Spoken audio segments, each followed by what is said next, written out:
Olá, aqui é a professora Viviane e hoje nós vamos falar sobre produção de texto. Algumas dicas de como produzir um texto.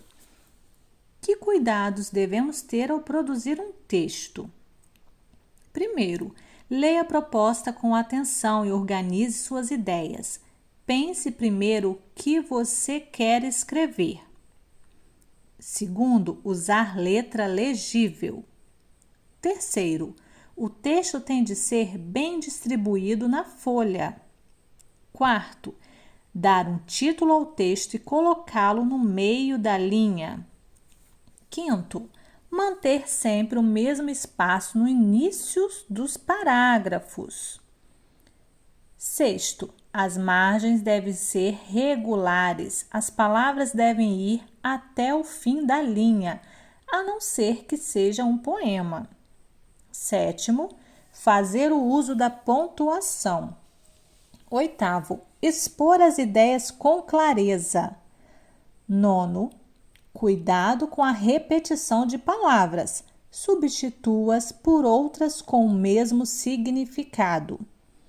Décimo, atenção, frases longas podem deixar seu texto confuso. 11º, lembre-se, seu texto deve ter início, meio e fim. 12º, apresentar um texto bem caprichado e limpo. 13º, consultar o dicionário quando tiver dúvidas. 14º, reler o texto com atenção quando terminar de escrevê-lo, corrigindo o que for necessário. Um bom escritor é também um bom leitor. Uma dica muito importante é de como você vai iniciar cada parágrafo. Então vamos lá. Na produção de texto, primeiro nós temos que ter um título relacionado ao assunto. Você precisa escolher os personagens, escolher o enredo, a história que vai ter. Então, para início do texto, você tem que se perguntar quando, onde e quem, quais as características desses personagens. Você pode iniciar esse texto com as seguintes palavras: certo dia, um belo dia, há muito tempo, certa vez ou era uma vez. Esses são alguns exemplos de como iniciar seu texto.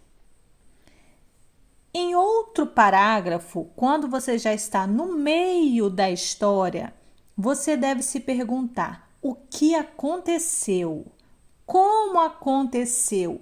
E responder essas perguntas nesse parágrafo, que você deverá iniciar com os seguintes exemplos.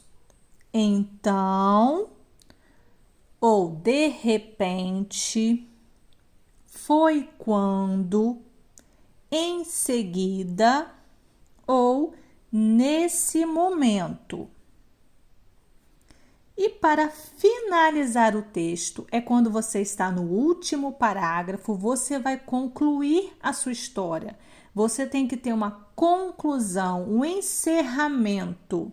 E você poderá utilizar as palavras por fim, ou finalmente, ou dessa forma. Então, aqui eu apresentei alguns exemplos e dicas para vocês produzirem um bom texto. Agora, pratiquem e mãos na massa.